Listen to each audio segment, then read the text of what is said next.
But what are the other major areas that are really helping to put our economy in a strong footing? I think trade is one of the key areas, but also, like I said, construction has been the key driver of growth. If you look at construction over the past 5 years, it has grown between 15 to 20%, and I think it is the only sector that has managed to sustain that kind of growth, to the extent that it is the driver of our GDP in the past 5 years. And those are even in the absence of data.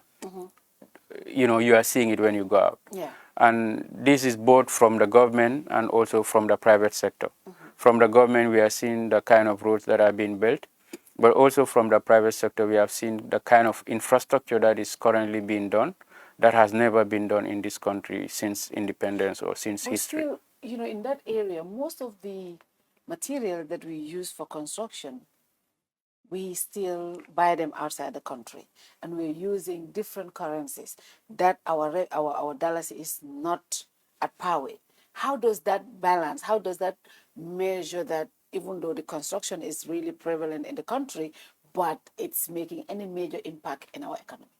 Because apart from cement, even cement, we bring a lot of it from Senegal.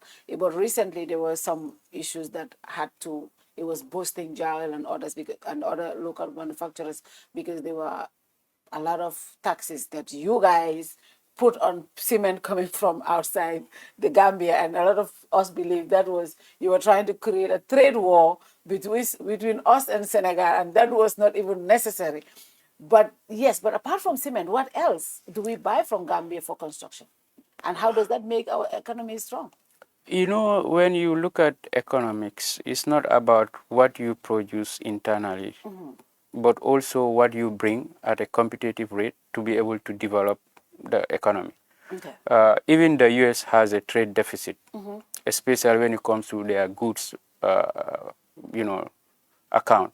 They have a trade deficit. So Gambia, as a developing country, it's normal to have that for now until such a time that we are able to diversify and then build up our productive capacity in terms of. But again, we at this point we need to import because we don't have the resources. If you go to the construction sector, for instance, cement, we don't have the raw material to be able to do that. Yeah. Here in the clinkers. If you go to iron rods, we also don't have iron ores.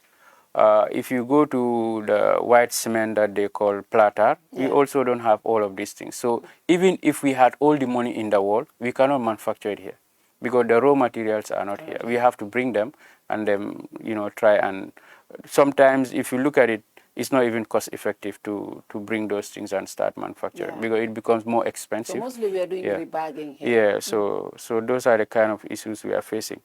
But again, I think the stability of the dollar has been a very important aspect of why there has been a very high level of confidence in the economy. I'm not speaking because I work for the Ministry of Finance, but I'm speaking because, we all go out, we see how other economies are faring, and we read data around those economies as well. And generally, if you look at us compared to those countries, we are doing quite well. Yeah.